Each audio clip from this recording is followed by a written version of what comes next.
Bom, meu nome é Maria Antônia e vou falar um pouco sobre a base legal do processo civil no Brasil Imperial. Para dar início, eu vou explicar rapidinho o que é a base legal. A base legal nada mais é do que leis que regulamentam um assunto. No caso do processo civil no Brasil Imperial, eram normas que diziam como resolver conflitos entre pessoas na justiça. Então, como funcionava prazos, juízes, regras, tribunais, etc. No início, o Brasil ainda usava leis que eram herdadas de Portugal, como as ordenações filipinas, que eram bastante complexas, o que tornava a justiça bastante lenta e complicada. Só que, aos poucos, o governo imperial tentou organizar melhor o sistema. Então, leis foram criadas para dar mais ordem no processo civil. E agora eu vou falar um pouco sobre cada uma dessas leis.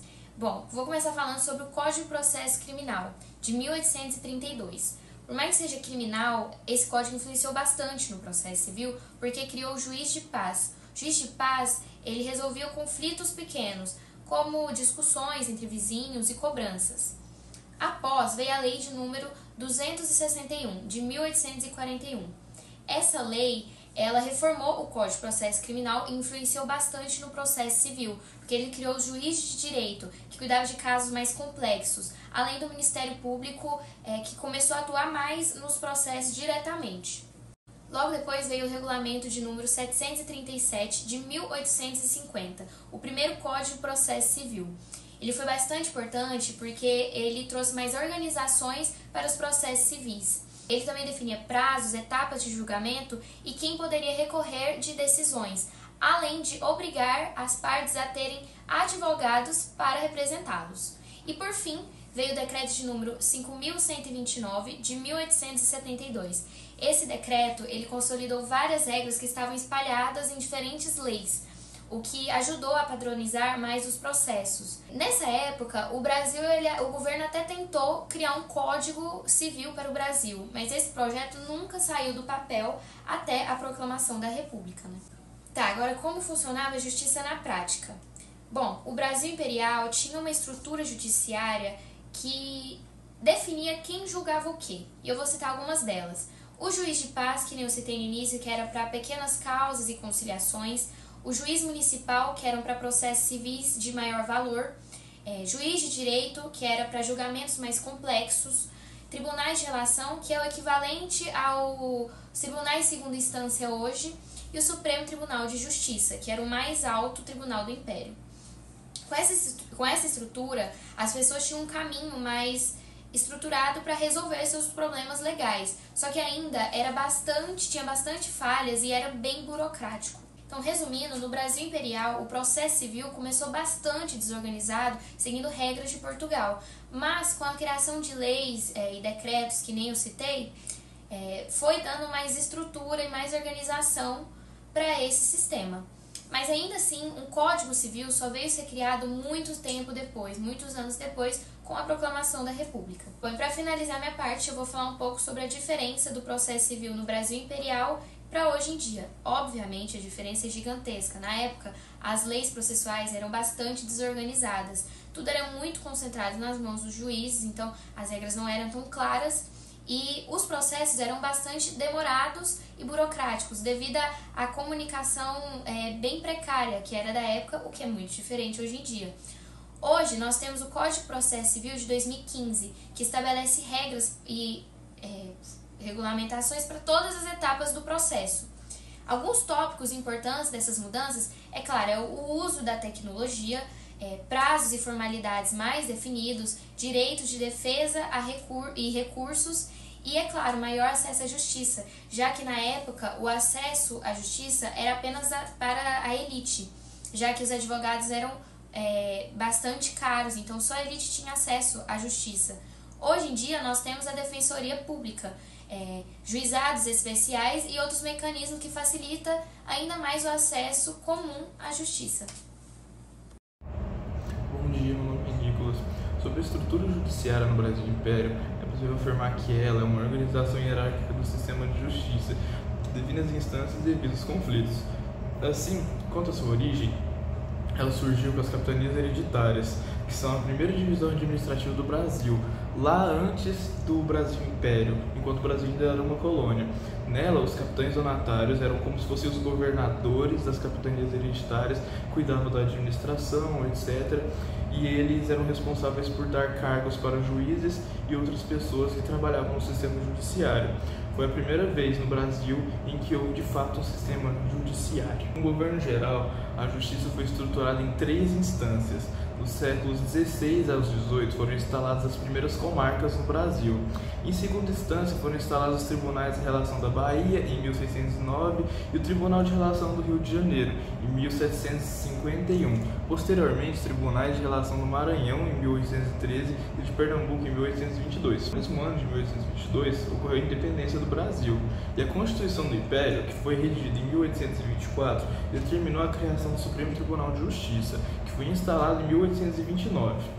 Além disso, em 1873, o decreto de número 2342 criou mais 7 tribunais de relação, totalizando 11 tribunais. Dessa forma, no Brasil Império, haviam 11 tribunais de relação. Foram esses que eu citei, criados conforme o tempo foi passando. Além disso, quanto à situação das estruturas judiciárias no Brasil Império, pode-se dizer que naquela época haviam muitos poucos juristas no Brasil. Dessa forma, surgiu a necessidade da criação de cursos jurídicos. Além disso, tinha bastante rotatividade nos tribunais superiores, porque seus ingressantes muitas vezes ingressavam na política ou na alta advocacia do Conselho do Estado. Então, havia sim um déficit de agentes jurídicos durante o Brasil Império, principalmente nos tribunais superiores, de primeira instância, no caso. Sobre seus órgãos e suas instâncias, em 1822, como havia dito, ocorreu a independência do Brasil e logo depois a outorga da primeira Constituição brasileira, no caso em 1824. Ela organizou o Supremo Tribunal de Justiça e determinou a criação de tribunais de relação para julgar em segunda instância. Essa Constituição previa que, além do poder judiciário, havia o poder moderador, que era do imperador. Até o ano de 1875, o Tribunal de Justiça, o Superior Tribunal de Justiça, não detinha competência nenhuma para revisar os julgados dos tribunais de relação das províncias, mas isso só até o ano de 1875. Além disso, o Supremo Tribunal de Justiça fazia parte do Conselho do Estado do Brasil e era um órgão que revistava para casos excepcionais, que não uniformizava a jurisprudência. E isso era diferente dos tribunais portugueses e também dos tribunais enquanto o Brasil era colônia.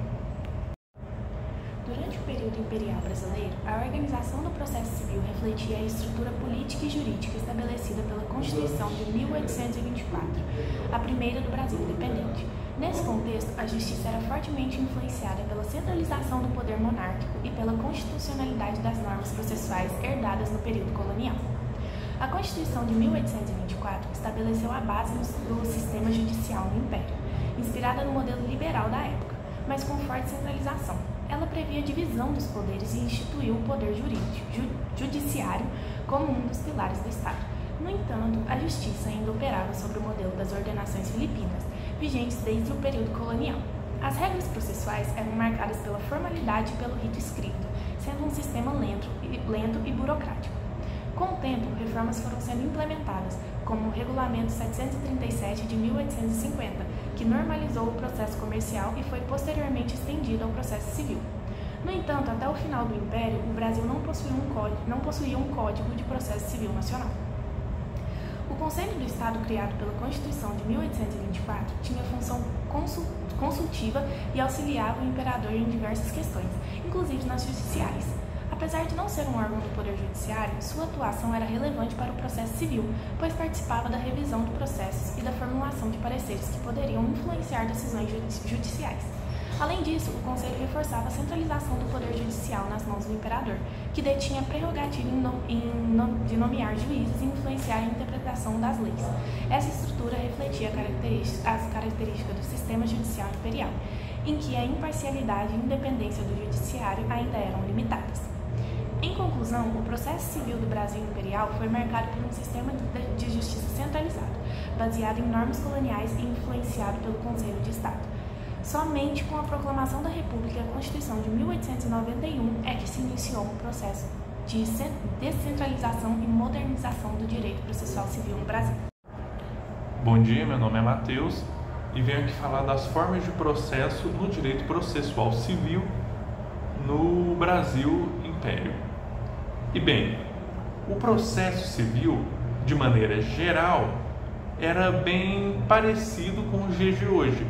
Podemos observar que é como se fosse uma base, né? Uma base para os procedimentos, para os processos de hoje em dia. Por exemplo, no processo de conhecimento, que também é o que também existe hoje em dia, teremos a qualificação das partes com a petição inicial, a conciliação entre as partes, a contestação do réu, todos eles que terão documentos que são documentos que existem até hoje, que são elaborados até hoje no processo. A diferença mesmo vai haver em cada um desses documentos.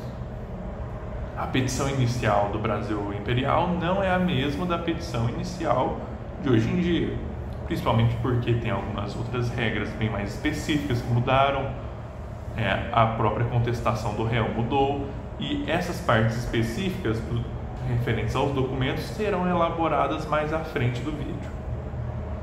E bem, após o processo de conhecimento, teremos o processo, falar aí do processo de ações especiais, que teremos 3.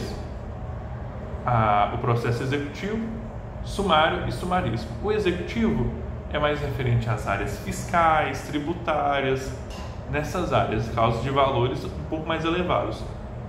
O sumário são causas de valores um pouco menores, com um certo nível de complexidade menor.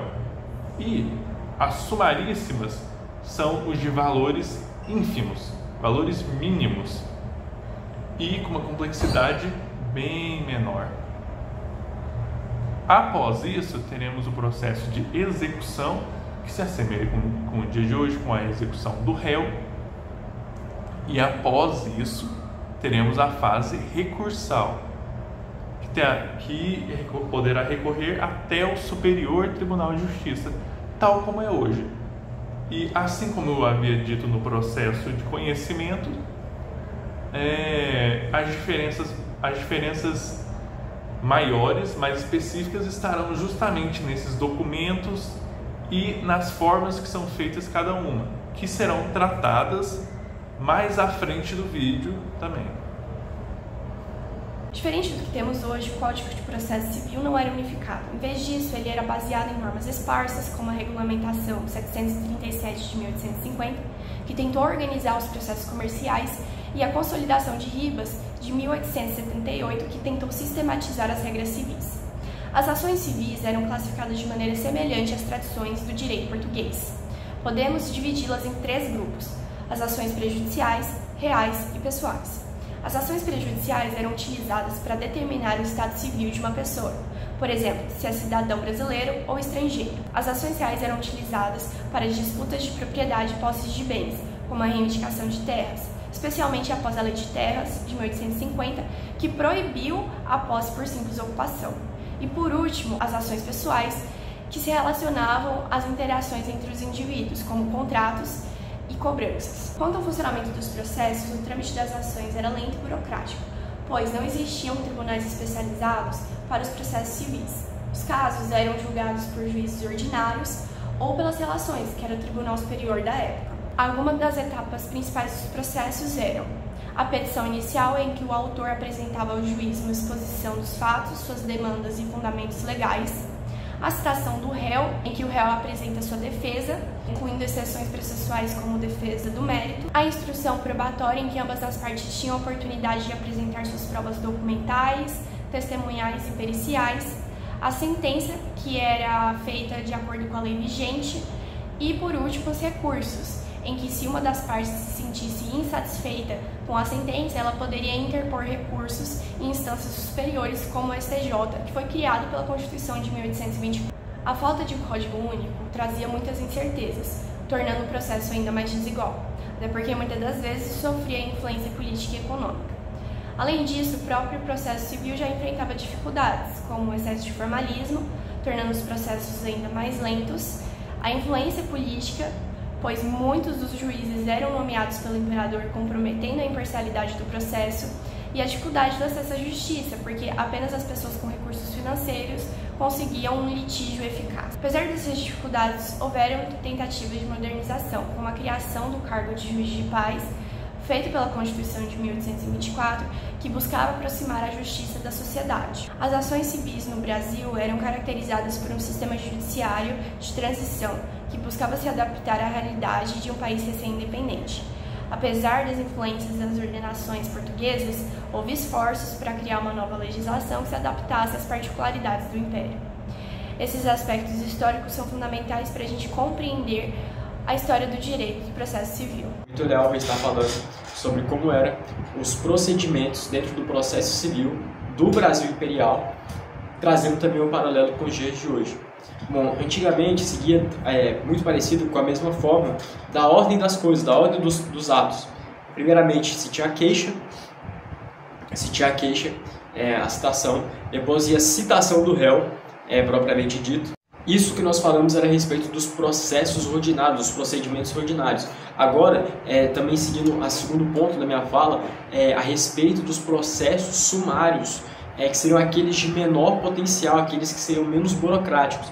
Hoje em dia também nós substituímos, de forma para lidar com as pequenas causas, por assim dizer, nós damos em vista isso na parte do juizado especial, que cuida de causas menores e com menos tempo burocrático para ser resolvido. Isso é a principal mudança, porque mesmo aquelas queixas e os atos que iam ser realizados dentro da época do Brasil Imperial fossem algo ainda de menor potencial burocrático, que demandaria menos tempo, menos recursos para ser resolvido, antigamente ainda gera bastante tempo. Algo poderia ser resolvido por vezes em vários meses, hoje nós podemos resolver em algumas semanas ou até mesmo em alguns dias, a depender do caso. Então essa foi a principal mudança dentro dos procedimentos sumários. Na fase da citação do réu, nós chamamos a fase de averiguação daquilo que seriam as provas, os documentos, lembrando que, obviamente, tudo naquela época era algo escrito, era principalmente, majoritariamente escrito,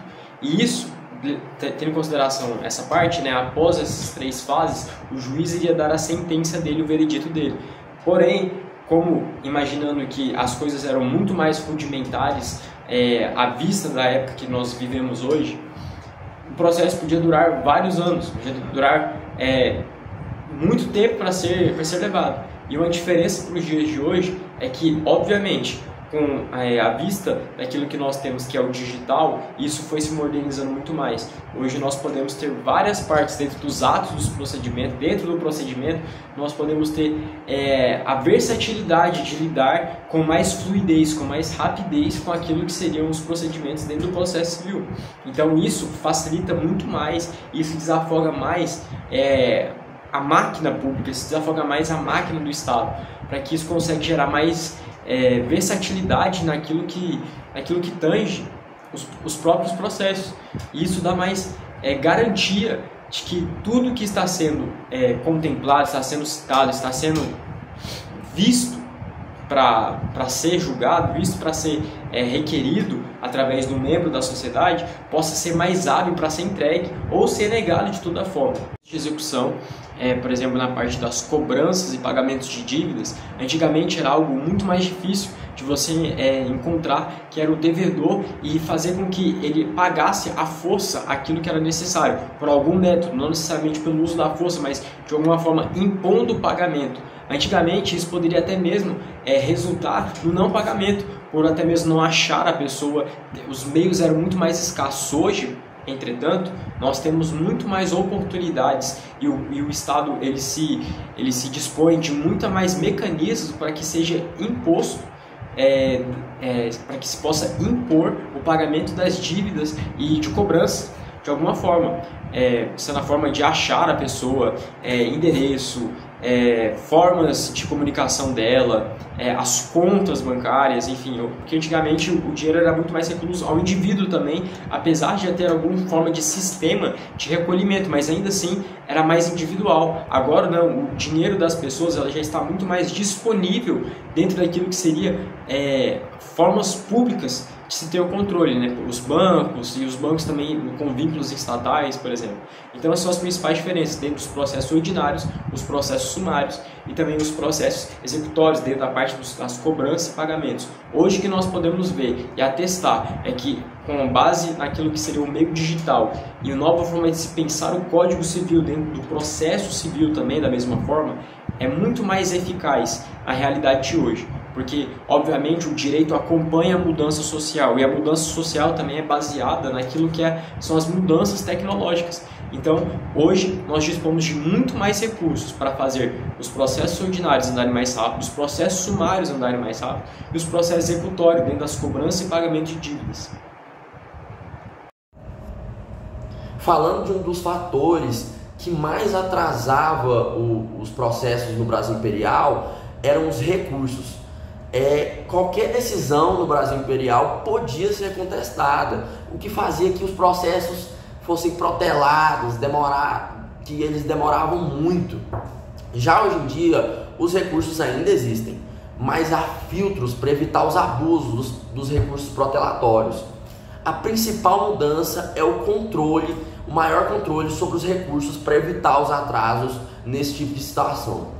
Na herança, por exemplo, também, do inventário e da partilha, no Brasil Imperial ele era feito apenas judicialmente, o que acarretava numa grande demora, o que também acontece hoje em dia, mas já existe o extrajudicial, e no extrajudicial, que é feito no cartório, a grande mudança dele é que, como ele é mais rápido e se resolve mais rápido, não vai ter uma depreciação do bem, por exemplo, o bem vai ser cuidado, porque muitas vezes nesse processo de inventário, na briga entre herdeiros, vai ter uma demora para partilhar e, consequentemente, o bem não vai ter a manutenção correta.